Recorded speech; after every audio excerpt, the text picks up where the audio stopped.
Abu Nawas dan hadiah dari langit. Baghdad, kota yang menjadi pusat dunia Islam, berdiri megah di antara sungai Tigris dan Eufrat. Pasarnya selalu ramai dengan para pedagang dari berbagai negeri, penjual rempah dari India, pembuat karpet Persia, hingga pelaut-pelaut dari jauh yang membawa barang-barang eksotis dari Afrika dan Cina. Di balik kemegahan itu, ada sosok Abu Nawas yang terkenal dengan kepintarannya. Abu Nawas hidup sederhana di sebuah rumah kecil di pinggir kota. Rumahnya sering menjadi tempat berkumpul orang-orang yang ingin mendengar cerita lucu atau mendapatkan nasihat bijaknya. Di tengah kejayaan Baghdad ini, ada seorang saudagar kaya bernama Karim. Karim memiliki rumah besar dengan pelayan yang selalu siap melayaninya. Namun, meskipun hidupnya mewah, Karim merasa tidak bahagia. Baginya, Abu Nawas adalah penghalang untuk mendapatkan perhatian Raja Harun al-Rashid. Karim seringkali berpikir, bagaimana bisa Abu Nawas, seorang rakyat biasa, lebih dihormati daripada aku? Apa yang membuatnya begitu istimewa? Karim memutuskan untuk merancang rencana yang akan menghancurkan reputasi Abu Nawas. Suatu pagi, ketika ia berjalan-jalan di pasar, ia melihat seekor burung merpati yang sangat indah. Burung itu memiliki bulu putih berkilauan dan sepasang mata yang tampak tajam. Ide ini sempurna, pikir Karim sambil membeli burung itu. Aku akan membawa burung ini ke istana dan mengatakan bahwa ia adalah hadiah dari langit. Lalu, aku akan meminta raja menguji Abu Nawas. Jika dia gagal, tamatlah riwayatnya. Karim tidak hanya berhenti di situ. Ia mengundang beberapa saudagar lainnya untuk mendukung rencananya. Di rumahnya yang megah, mereka duduk bersama sambil menikmati hidangan mewah. Abu Nawas selalu berpura-pura pintar, kata Karim. Kita harus menghentikannya sebelum dia semakin besar kepala. Salah satu saudagar menyahut, tapi bagaimana jika dia berhasil membaca pesan dari burung itu? Karim tertawa sinis. Dia tidak mungkin berhasil. Bagaimana bisa seseorang membaca pesan dari seekor burung? Ini pasti akan menjadi akhir dari cerita Abu Nawas. Setelah membawa burung itu ke istana, Karim langsung menemui Raja Harun al-Rashid. Dengan gaya berbicara yang dibuat-buat, ia mengatakan, "Baginda, ini adalah hadiah dari langit. Burung ini sangat istimewa. Saya mendengar bahwa hanya orang yang bijaksana yang bisa membaca pesannya." Raja yang senang dengan tantangan memutuskan untuk menguji Abu Nawas.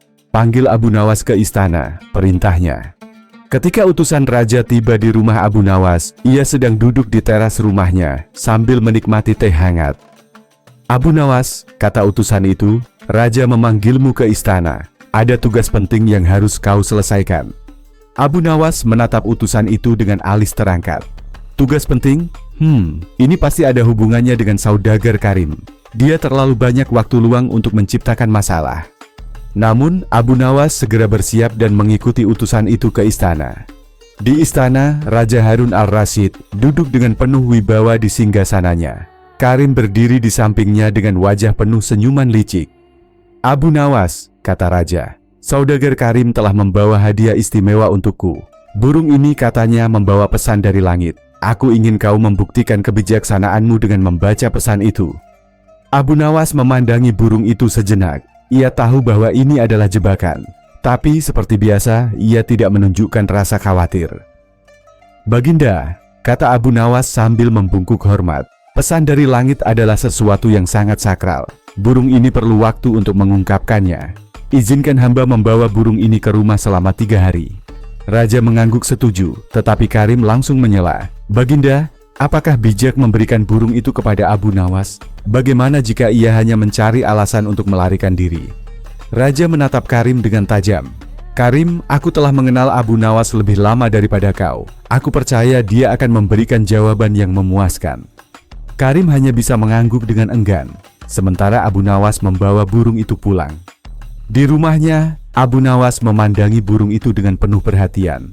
Ia berbicara kepada dirinya sendiri, "Ini jelas tipu daya Karim, tapi tidak apa-apa. Mari kita buat permainan ini menjadi lebih menarik." Abu Nawas kemudian pergi ke rumah tetangganya, Hamid, seorang peternak burung. Di sana ia memilih burung pengganti yang mirip dengan burung yang dibawa Karim. Setelah memilih burung itu, Abu Nawas menulis sebuah pesan bijak di selembar kertas kecil. Pesan dari langit, mereka yang mencoba menjatuhkan orang lain hanya akan membuat dirinya sendiri jatuh. Ia mengikat pesan itu di kaki burung pengganti dan merawatnya dengan hati-hati. Selama 3 hari itu, Abu Nawas juga berlatih menghadapi raja. Ia memikirkan jawaban-jawaban cerdas yang akan membuat raja kagum dan Karim malu. Hari ketiga tiba, aula istana dipenuhi oleh para penasihat, pejabat dan rakyat yang ingin menyaksikan bagaimana Abu Nawas menghadapi tantangan ini. Karim berdiri di samping raja dengan senyuman penuh kemenangan. Hari ini, pikirnya, akan menjadi hari terakhir Abu Nawas di istana. Abu Nawas melangkah maju dengan tenang. Ia membawa burung pengganti itu di dalam sangkar yang ditutup kain. "Baginda," kata Abu Nawas sambil membungkuk, "burung ini telah mengungkapkan pesan dari langit. Izinkan hamba untuk menyampaikannya." Raja mengangguk. "Lakukanlah Abu Nawas." Dengan hati-hati, Abu Nawas membuka sangkar dan membiarkan burung itu terbang. Burung itu berputar di udara beberapa kali sebelum kembali ke tangan Abu Nawas. Ia lalu mengambil gulungan kecil dari kaki burung itu dan menyerahkannya kepada raja. Raja membuka gulungan itu dan membaca dengan lantang. Pesan dari langit, mereka yang mencoba menjatuhkan orang lain hanya akan membuat dirinya sendiri jatuh. Seluruh aula terdiam selama beberapa detik. Lalu tiba-tiba meledak dengan tawa. "Karim," kata raja sambil menahan tawanya, "pesan ini sangat bijak dan aku yakin kau tahu siapa yang dimaksud dalam pesan ini." Karim mencoba membela diri, tetapi raja mengangkat tangannya. "Cukup Karim, kau telah mencoba mempermalukan Abu Nawas, tetapi kau malah mempermalukan dirimu sendiri. Aku harap ini menjadi pelajaran untukmu." Karim meninggalkan aula dengan wajah merah padam. Sementara Abu Nawas berdiri dengan senyuman tenang di wajahnya. Raja memuji Abu Nawas dan memberinya hadiah sebagai penghargaan atas kecerdasannya. Setelah kejadian itu, Abu Nawas menjadi semakin dihormati oleh rakyat Baghdad. Ia kembali ke kehidupannya yang sederhana, tetapi cerita tentang kecerdasannya terus hidup di hati orang-orang. Di pasar, anak-anak sering bermain sambil mengulang-ulang pesan dari burung itu.